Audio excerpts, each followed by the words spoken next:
Good evening, ladies and gents. This is your boy Curtis Striker Prime, and this is the World Outside My Window 2020.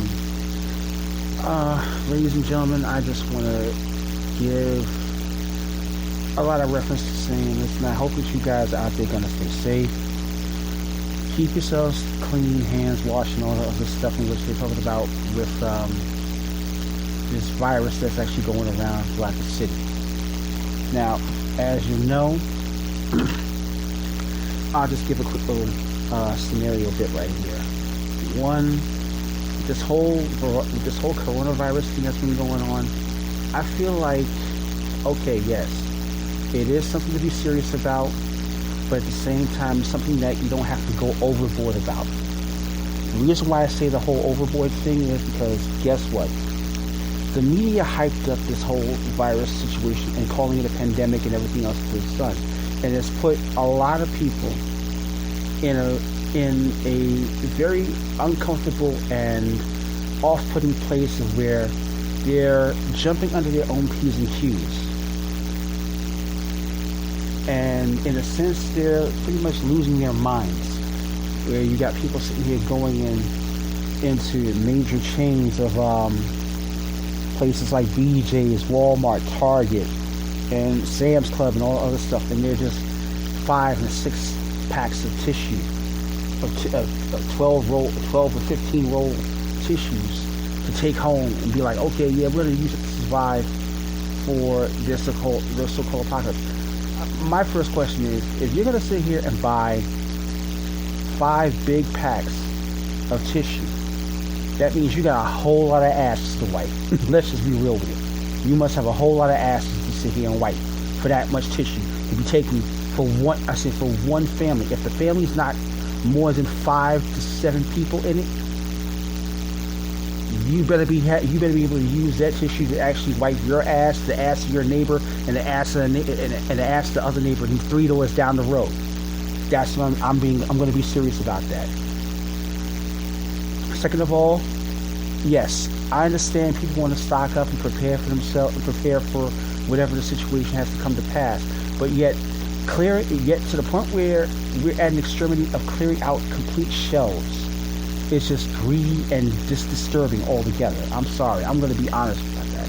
That's greedy and kind of disturbing in a sense. I mean, yes, you have to be careful, but at the same time, you don't want to end up losing your marbles like some crazy person with a tinfoil hat on. Sorry, I'm going to be real with that. I'm going to be honest with that. You shouldn't have to go down that rabbit hole.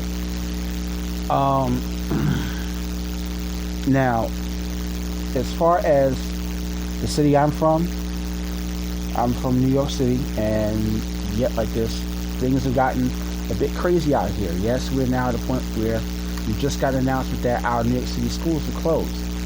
And the only reason why this decision had to be made now is because of the fact, 1, the mayor has been put up against the wall. 2, the city's Board of Education Teachers Division was going to prepare to sue him. So that alone should actually have scared him. 3, in the ramifications of not closing the schools, you thought of the simple concepts of what would that mean? Not closing the schools means you have the endangerment of this so-called disease with teachers and staff, school safety, the janitorial division, school bus and matrons, and then finally the children and the parents at home. That creates a pandemic of its own validity. Why the New York City schools had closed? That was at their own mind decision. At the same time, the ramifications behind this is about to just draw itself into a bigger picture on the next side, on the flip side of things. Those who have children under the age of 13 can't be able to be left home unattended. So there has to be someone to be there to watch out for them. And with that, the option of daycares, after-school programs trying to at least have these kids held up for the time being, that the parents who cannot get days off or time off to be there to look after these children, it just makes things a little bit worse. And from that aspect, I guess, yeah, I wouldn't mind having my kid go to school, but at the same time, I know that she'd be very safe. But at the same time, yes, having her home out away from all this stuff is actually another thing that actually keeps me in perspective.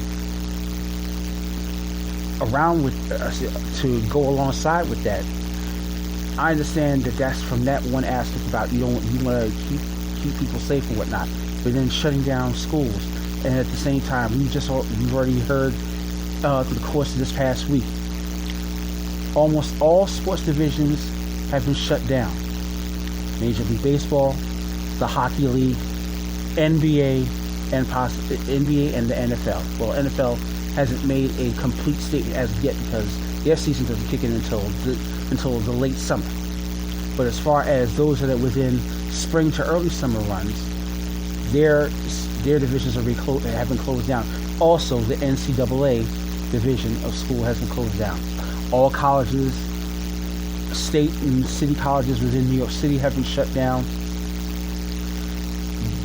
The theater district has been shut down in New York City, and now they're actually in retrospect they're actually seeing about doing the same thing with bars, restaurants, and whatnot, and implementing that the restaurants do a to-go setup. Honestly,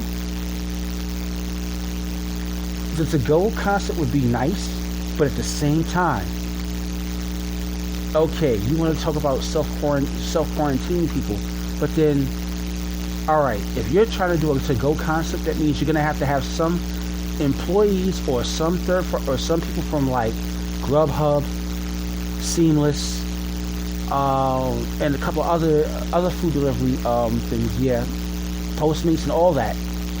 They're going to have to double up their efforts in having people sit there sending out to-go dinners to families across the entire city. That's a whole workforce that you're going to have. That's a whole workforce that's going to end up either that could get a boost, but at the same time, in the process of this supposed self-city closure, you're crushing and about to kill off billions and billions of dollars. That's going to pretty much knock out some of the city's economy for the next 30 days. Let's just be real with that. To the mayor of New York, to the governor of New York, you're pretty much preparing for the complete spiral downfall of the city itself for a 30-day stint. Now, in that process, the question now also has to roll into the fact that, okay, I know with the schools closing, teachers are still going to get paid. The teachers and staff of the Board of Education are still going to get their paychecks. Now, for the parents who can't call out and have young children, just young children under the age of 13, and can't get a sitter or someone to look out for them, what are they going to do?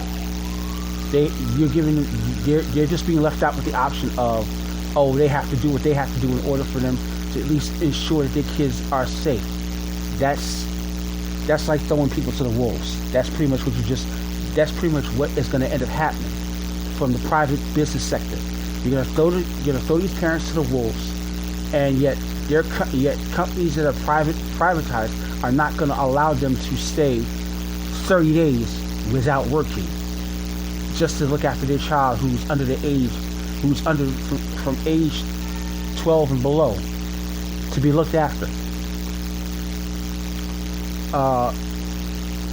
And in addition to that, with the people who work for Broadway, how are they going to get paid? Some I know probably have contracts and they got to still get paid. All areas of public access, pretty much public access, including the libraries, have all been made if this is shut down. That's a lot of money, time, and focus already being destroyed. Prep for an end. So if the city's going to sit here and try to figure a way to say, okay, we'll put some money into the hands of the parents who are either working, trying to find work, or are working but can't be able to or can't get time off like the way you need to, paid leave, then I say, okay, go for it. But if the city can't do it, I'm sorry. You just, this right here is a sense of where double jeopardy is playing itself. I understand the stance from educators, caretakers, and whatnot, from their point of view, as well as also being a parent. The stance of where it is for a parent who not only is trying to find work, but trying to at least to advance himself better. It's like I'm looking at a double standard where everything makes sense, but nothing makes complete sense. That's the best way I can actually define this. Overall, I'm saying is that for everyone across the world, please, please, please use some common sense about what's going on right now. Yes, we're in a difficult time where we're now dealing with self-quarantine, self-containment, and safety. And trust me, for those who are affected by this and who have gotten this, I have my sincerest prayers to you, that you get through it, and that you come out of it in greater shape than before. But overall, like I'm saying, what I'm trying to say is this: I think it's better to just use your heads. I mean, use your head on a logical sense of the situation and what's going on around you, because right now it's crazy how things have turned out right now, and without a good strategy plan, without a good strategy plan, we're pretty much screwed up.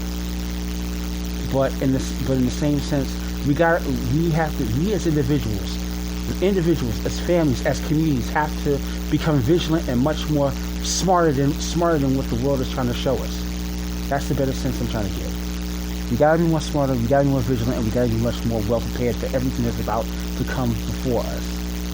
And trust me, if you don't believe that's possible, look at a lot of African American people who have actually survived a whole lot of nonsense from